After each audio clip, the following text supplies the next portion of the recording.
존경하는 국민 여러분, 독도는 우리 땅입니다. 그냥 우리 땅이 아니라 40년 통한의 역사가 뚜렷하게 새겨져 있는 역사의 땅입니다. 독도는 일본의 한반도 침탈 과정에서 가장 먼저 병탄되었던 우리 땅입니다. 일본이 러일 전쟁 중에 전쟁 수행을 목적으로 편입하고 점령했던 땅입니다. 러일 전쟁은 제국주의 일본이 한국에 대한 지배권을 확보하기 위해 일으킨 한반도 침략 전쟁입니다.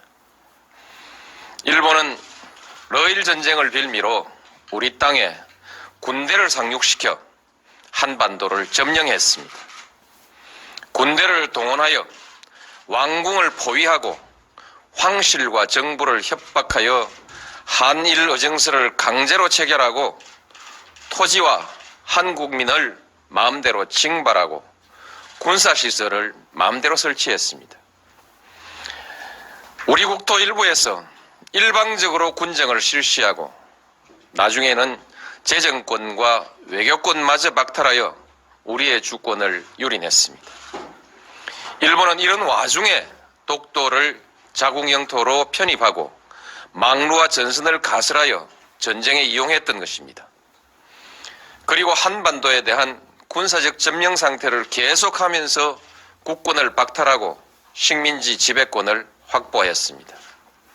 지금 일본이 독도에 대한 권리를 주장하는 것은 제국주의 침략 전쟁에 의한 점령지의 권리, 나아가서는 과거 식민지 영토권을 주장하는 것입니다. 이것은 한국의 완전한 해방과 독립을 부정하는 행위입니다. 또한 과거 일본이 저지른 침략 전쟁과 학살, 40년간에 걸친 수탈과 고문, 투옥, 강제징용, 심지어 위안부까지 동원했던 그 범죄의 역사에 대한 정당성을 주장하는 행위입니다. 우리는 결코 이것을 용납할 수가 없습니다. 우리 국민에게 독도는 완전한 주권 회복의 상징입니다. 야스쿠니 신사 참배, 역사 교과서 문제와 더불어 과거 역사에 대한 일본의 인식, 그리고 미래의 한일 관계와 동아시아의 평화에 대한 일본의 의지를 가늠하는 시금석입니다. 일본이 잘못된 역사를 미화하고 그에 근거한 권리를 주장하는 한 한일 간의 우호관계는 결코 바로 설 수가 없습니다. 일본이 이들 문제에 집착하는 한 우리는 한일 간의 미래와 동아시아의 평화에 대한 일본의 어떤 수사도 믿을 수가 없을 것입니다. 어떤 경제적인 이해관계도 그리고 문화적인 교류도 이 벽을 녹이지는 못할 것입니다. 한일 간에는 아직 배타적 경제 수역의 경계가 획정되지 못하고 있습니다. 이는 일본이 독도를 자기 영토라고 주장하고 그 위에서 독도 기점까지 고집하고 있기 때문입니다. 동해 해저 지명 문제는 배타적 경제 수역 문제와 연관되어 있습니다.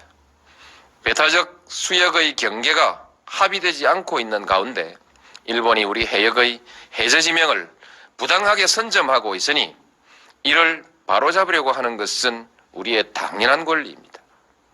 따라서 일본이 동해 해저 지명 문제에 대한 부당한 주장을 포기하지 않는 한, 그리고 배타적 경제 수역에 관한 문제도 더 미룰 수 없는 문제가 되었고, 결국 독도 문제도 더 이상 조용한 대응으로 관리할 수 없는 문제가 되었습니다. 독도를 분쟁 지역화하려는 일본의 의도를 우려하는 견해가 없지는 않으나 우리에게 독도는 단순히 조그만 섬에 대한 영유권의 문제가 아니라 일본과의 관계에서 잘못된 역사의 청산과 완전한 주권 확립을 상징하는 문제입니다. 공개적으로 당당하게 대처해 나가야 할 일입니다. 존경하는 국민 여러분, 이제 정부는 독도 문제에 대한 대응 방침을 전면 재검토하겠습니다. 독도 문제를 일본의 역사 교과서 왜곡, 야스쿠니 신사 참배 문제와 더불어 한일 양국의 과거사 청산과 역사 인식, 자주 독립의 역사와 주권 수호의 차원에서 정면으로 다루어 나가겠습니다. 물리적인 도발에 대해서는 강력하고 단호하게 대응해 나갈 것입니다. 세계 여론과 일본 국민에게 일본 정부의 부당한 처사를 끊임없이 고발해 나갈 것입니다. 일본 정부가 잘못을 바로잡을 때까지 전 국가적 역량과 외교적 자원을 모두 동원하여 지속적으로 노력해 나갈 것입니다. 그 밖에도 필요한 모든 일을 다 할 것입니다. 어떤 비용과 희생이 따르더라도 결코 포기하거나 타협할 수 없는 문제이기 때문입니다. 저는 우리의 역사를 모독하고 한 국민의 자존을 저해하는 일본 정부의 일련의 행위가 일본 국민의 보편적인 인식에 기초하고 있는 것은 아닐 것이라는 기대를 가지고 있습니다.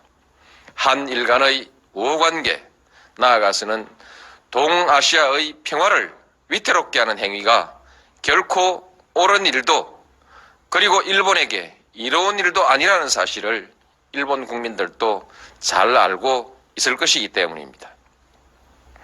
우리가 감정적 대응을 자제하고 냉정하게 대응해야 하는 이유도 여기에 있습니다. 일본 국민과 지도자들에게 간곡히 당부합니다. 우리는 더 이상 새로운 사과를 요구하지 않습니다. 이미 누차 행한 사과에 부합하는 행동을 요구할 뿐입니다. 잘못된 역사를 미화하거나 정당화하는 행위로 한국의 주권과 국민적 자존심을 모욕하는 행위를 중지해 달라는 것입니다. 한국에 대한 특별한 대우를 요구하는 것이 아니라 국제사회의 보편적인 가치와 기준에 맞는 행동을 요구하는 것입니다. 역사의 진실과 인류사회의 양심 앞에 솔직하고 겸허해지기를 바라는 것입니다. 일본이 이웃나라에 대해서 나아가서는 국제사회에 이 기준으로 행동할 때 비로소 일본은 그 경제의 크기에 알맞는 성숙한 나라, 나아가서는 국제사회에서 주도적인 역할을 할 수 있는 국가로 서게 될 것입니다. 국민 여러분, 우리는 식민 지배의 아픈 역사에도 불구하고 일본과 설린 우호의 역사를 새로 쓰기 위해서 부단히 노력해 왔습니다.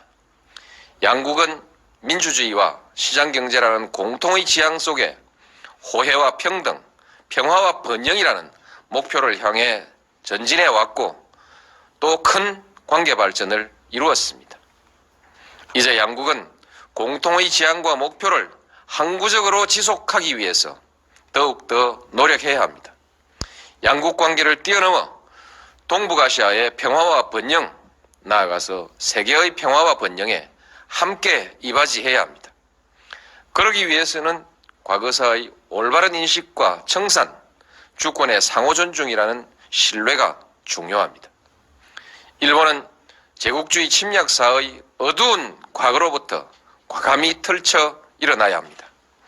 20세기, 21세기 동북아의 평화와 번영, 나아가 세계 평화를 향한 일본의 결단을 기대합니다. 감사합니다.